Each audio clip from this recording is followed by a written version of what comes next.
Dans le thème et le titre de cette séance, éducation à la sexualité, une égalité à construire, à mon avis, aucun terme ne va de soi si l'on y réfléchit bien. L'idée d'éducation à la sexualité est historiquement récente, hein, éducation. Elle n'a pas toujours existé et dans ses formes initiales, elle ne s'adressait pas au même public et ne désignait pas les mêmes contenus qu'aujourd'hui. L'idée dominante en France aujourd'hui, qu'elle a pour cible l'adolescence et qu'elle se déroule au collège et au lycée, n'est toujours pas acceptée dans tous les contextes sociaux, culturels et nationaux. L'idée peut par exemple paraître immorale dans une vision conservatrice où l'on considère que seule la famille a vocation à éduquer ses jeunes, ou, ce qui est une variante de l'idée précédente, que l'école ne peut transmettre qu'une éducation à la famille et aux valeurs familiales, en aucun cas à la sexualité, ou encore que recommander l'abstinence aux adolescents serait faire de l'éducation à la sexualité, alors que c'est de l'éducation morale. On peut aussi imaginer une critique totalement inverse, libérale, libertaire, selon laquelle, de toute façon, l'éducation à la sexualité serait inutile, nuisible, car la sexualité serait une activité dans laquelle l'État ne doit pas intervenir. Bon, on connaît aussi ce genre de critique. On reviendra un petit peu là-dessus. Un second point qui fait question dans la séance d'aujourd'hui, c'est la manière dont s'articule dans le domaine de la sexualité l'éducation qui passe par l'école, éventuellement par la famille, et l'action éducative des autres instances et institutions qui transmettent des informations, des représentations, des recommandations en matière de sexualité qui se sont mises à proliférer. On peut penser au discours de la médecine et de la sexologie, aux campagnes de prévention, à la psychologie vulgarisée dans les médias, aux discussions entre pairs, aux œuvres littéraires, artistiques et cinématographiques, aux images explicites sur Internet, ou même aux résultats d'enquêtes sur la sexualité, hein, qui en font partie. Nulle préoccupation d'égalité explicite n'a véritablement cours dans les contextes que je viens de citer. Contrairement à ce qui se passe dans des mouvements sociaux où la sexualité est objet de discours explicites, de débats, de recommandations, comme le mouvement féministe sous ses formes diverses.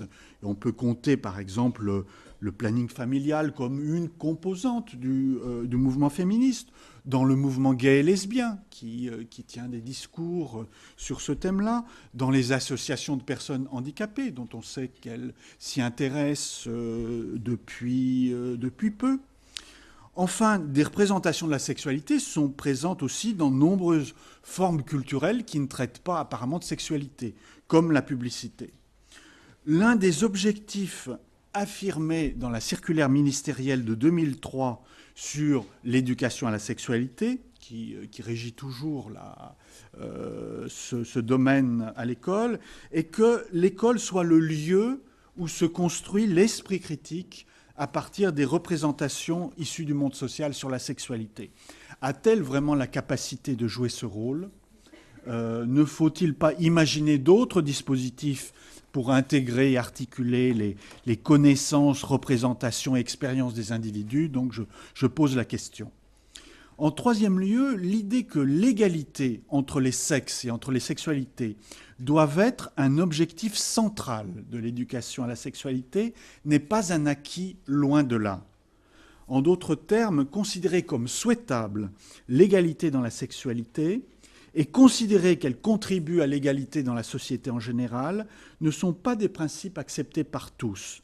En France, un examen attentif des contenus, des dispositifs, des manuels, des formations, des instructions ministérielles concernant l'éducation à la sexualité montre que l'égalité n'y est pas un objectif majeur. Je me réfère ici à un article d'Annie Ferrand paru en 2010 dans Nouvelles questions féministes ou aux mémoires de M2 d'Aurore Lemat à l'IEP de Lille en 2011 qui abordaient toutes deux le contenu de la circulaire ministérielle de 2003 et de guides d'intervention destinés aux enseignants. Divers objectifs sont mentionnés dans la circulaire, je cite, « analyser les enjeux, les contraintes, les limites, les interdits », se situer dans la différence des sexes et des générations, favoriser des attitudes de responsabilité individuelle et collective. L'égalité entre les sexes et les sexualités n'est pas au centre des préoccupations. Elle apparaît seulement de façon indirecte à travers la critique du sexisme et de l'homophobie. À l'inverse, dans les pays scandinaves, l'égalité est posée comme un objectif politique central de l'éducation à la sexualité, lié aux notions d'égalité des droits en matière de sexualité et de bien-être sexuel. Je reprends quelques aspects des questions mentionnées. L'éducation à la sexualité, je l'ai dit, n'a pas toujours pris pour cible l'adolescence et la jeunesse. Au début du XXe siècle, elle visait les adultes. Que l'on pense aux manuels qui aidaient les maris à enseigner l'art de l'amour à leurs femmes, censés l'ignorer, ou à l'idée de certaines féministes de la Belle Époque qu'il fallait se donner pour objectif de rééduquer les hommes, ce qui est un autre aspect, mais qui montre bien que c'était les adultes qui étaient visés. Si l'on s'est mis à prendre pour cible l'adolescence et la jeunesse et à considérer que l'école était le lieu où cette éducation pouvait s'accomplir, c'est d'abord en raison d'une préoccupation croissante des adultes à l'égard de la jeunesse, liée moins à l'ignorance supposée des jeunes qu'à leur autonomie amoureuse croissante et qu'à la crise des contrôles traditionnels, religieux ou par la communauté, de l'accès des jeunes à la sexualité. Ce qui inquiète, ce sont les enseignements informels reçus des pairs, des magazines, des livres, des médias, aujourd'hui d'Internet, qui sont tous censés être erronés et perturbateurs. Choisir l'école, c'est aussi considérer que la famille n'est pas apte à jouer ce rôle d'éducation, en raison des liens affectifs et du contrôle matériel qu'elle exerce sur ces jeunes. En pratique, d'ailleurs, seules les mères parlent un peu de contraception et de protection, et uniquement à leurs filles. L'école présente donc l'intérêt de dépersonnaliser les relations entre adultes et jeunes et de compléter, voire parfois de s'opposer, sans le dire, à certaines attitudes familiales. Dans les contenus que l'école est censée transmettre, il y a des recommandations en matière de contraception et de prévention des IST et du sida, qui peuvent passer aussi par d'autres canaux, comme les campagnes de prévention ou les consultations médicales. Le fait que l'école fasse souvent appel à des intervenants externes pour remplir cette mission traduit bien ce fait. Et c'est peut-être quand même ce que l'école fait de mieux, parce qu'il y a apparemment une information assez simple à transmettre. Apparemment, dans les séances d'éducation à la sexualité, on parle toujours assez peu des relations dans lesquelles la sexualité prend place.